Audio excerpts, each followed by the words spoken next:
never about food. It didn't start with a feast. It started with fire.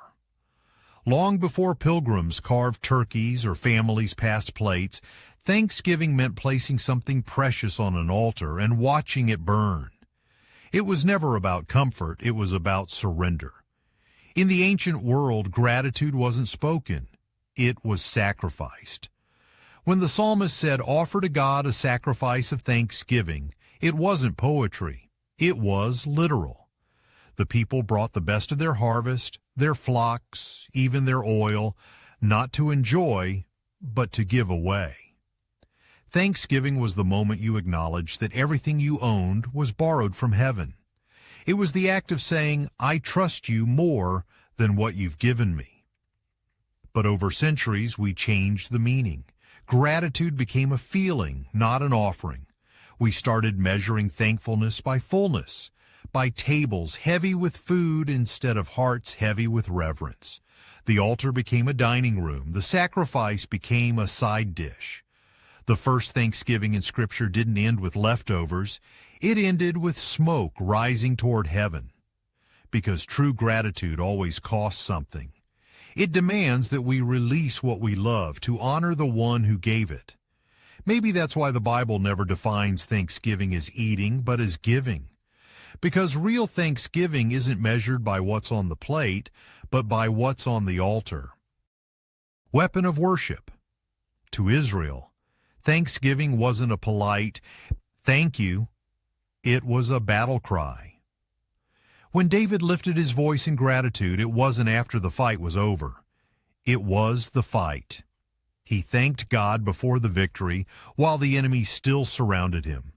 Because for the people of God, gratitude was never about emotion, it was about authority. The Psalms call it a weapon. Let the high praises of God be in their mouths and a two-edged sword in their hands. Praise wasn't background music, it was warfare.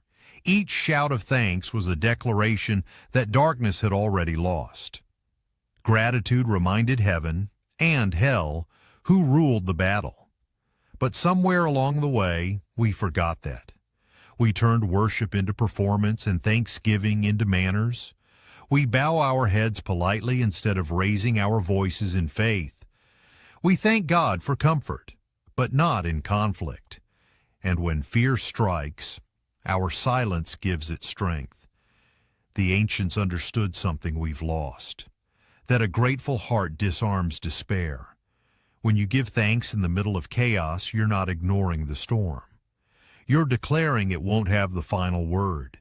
Gratitude was never meant to sound gentle. It was meant to sound like victory, because every thank you spoken in faith is a sword drawn in the Spirit. Do you still see Thanksgiving as a weapon, or just a word? Comment below. Covenant, not calendar. In Scripture, Thanksgiving was never something you scheduled. It wasn't a date marked by decorations or travel plans. It was a way of living inside a covenant. Every time God delivered His people, they were commanded to give thanks, not because of a holiday, but because of relationship. Gratitude was a sign of loyalty. It was how Israel said, "We remember who saved us." After crossing the Red Sea, they sang. After harvest, they offered. After mercy, they knelt. Thanksgiving followed deliverance the way dawn follows night. It was proof the covenant was alive. But when we turned gratitude into an event, we lost its power. We wait for the season, the family gathering, the set table, then call it thankfulness. Yet the Bible's rhythm was never annual. It was continual. David said, "Oh, I will bless the Lord at all times. His praise shall continually be in my mouth." Gratitude wasn't occasional, it was constant breath. We made Thanksgiving about memory. God made it about faithfulness. And maybe that's why it fades so quickly after the dishes are cleared, because we celebrated a day, not a relationship. Thanksgiving was never meant to wait for November. It was meant to rise with every sunrise. Because gratitude that depends on a calendar isn't covenant. It's convenience. sacrifice of blood. Before there was a table of blessing, there was an altar of sacrifice. The earliest Thanksgiving wasn't a feast, it was a flame. The Hebrew word todah meant a peace offering, a gift of thanks given only after reconciliation through blood. Gratitude wasn't casual, it was covenant sealed in life and death. When Noah stepped off the ark, the first thing he built wasn't a home, it was an altar. Smoke rose into a sky still heavy with judgment, and God called it a pleasing aroma. That was the first Thanksgiving, an offering that said, "I'm alive because of mercy." But we forgot the cost behind our comfort. We replaced the altar with abundance, the sacrifice with celebration. We turned what was holy into habit and what was sacred into scenery. The table remained, but the reverence disappeared. Every true Thanksgiving in Scripture came with something surrendered: a lamb, a dove, grain from the harvest, and later, one man, the Lamb who would end all offerings by becoming one himself. Thanksgiving was never meant to be clean or convenient. It was meant to remind us that every good thing came at a price, that grace was written in blood long before it was spoken in prayer. Because the heart of gratitude has always been this: someone paid so we could give thanks. The true table. The most sacred meal in history wasn't served in celebration, it was served in shadow. In the upper room, hours before the cross, Jesus took bread, lifted his eyes, and gave thanks. That single act redefined Thanksgiving forever. He was thanking the Father for what would break him, for the pain that would redeem the world. The disciples saw a meal, heaven saw a covenant. When Jesus said, "This is my body broken for you," he turned thanksgiving into surrender. Gratitude became the bridge between suffering and salvation. It wasn't about abundance. It was about offering yourself. Most of us still see the table as comfort, but to Jesus, it was calling. The bread wasn't served to satisfy hunger. It was served to reveal grace. That's why Thanksgiving is never just a reaction to blessing. It's a declaration of trust in the middle of the unknown. Think about that for a moment. He gave thanks before the miracle, before the resurrection, before the answer. What if gratitude itself is what opens heaven's door? If that thought stirs something in you, write, "I'm thankful" before the answer in the comments below. Because maybe Thanksgiving isn't what happens when the pain ends. Maybe it's what gives pain its purpose. Gratitude is armor. To Paul, Thanksgiving wasn't a courtesy. It was a command forged in the fires of hardship. From a prison cell, chained and forgotten, he wrote, "In everything give thanks." Not after everything, in it. Gratitude wasn't denial, it was defiance. A way to keep faith alive when freedom was gone. When Paul spoke of the armor of God, he included peace and faith. But gratitude was the rhythm that held it all together. It guarded the heart from despair. It kept the mind anchored in hope. Because a thankful heart cannot be taken hostage by fear. We've made gratitude sentimental, a quiet whisper before bed.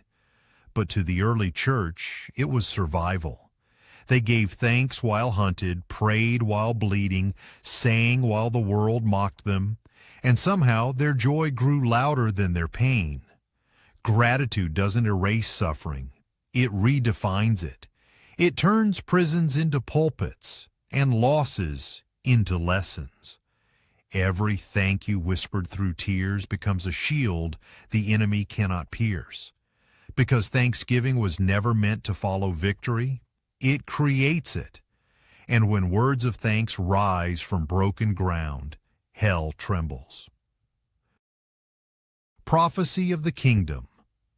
Every act of thanksgiving in Scripture pointed forward to a throne not yet seen and a feast not yet served. When prophets spoke of gratitude, they weren't describing tradition. They were describing eternity. Every offering, every song of thanks, every lifted hand was rehearsal for a kingdom where worship never ends. In Revelation, John saw heaven open and heard the sound of multitudes crying, "Blessing and honor and thanksgiving to the Lamb." It wasn't a moment. It was the atmosphere of heaven itself. Gratitude was the language of the redeemed, echoing across eternity. We thought Thanksgiving ends with blessings, but in heaven it begins with the Lamb. The earthly altar was only a shadow. The true feast is still to come, when sorrow ends, when every tear dries, and when gratitude becomes our native tongue. If you've ever felt that glimpse of heaven, a peace that makes no sense in chaos, type "thankful for forever" in the comments below. Because one day, thanksgiving won't be spoken in faith anymore. It'll be sung in sight before the one who made every offering worth it. Thanksgiving didn't begin with pilgrims or parades. It began with altars. It wasn't about comfort or food. It was about surrender and faith. Every offering of thanks, from Noah's altar to Christ's table, carried the same truth. Gratitude isn't born from fullness, but from dependence. We give thanks not because life is easy, but because mercy still meets us in the mess. Today, America celebrates with tables and tradition. But the truest thanksgiving isn't found in the feast. It's found in remembering why we give thanks at all. The holiday began with survival and grace, and it still calls us back to both. Because gratitude isn't a season, it's a posture. And when the table clears, may we find ourselves again at the altar,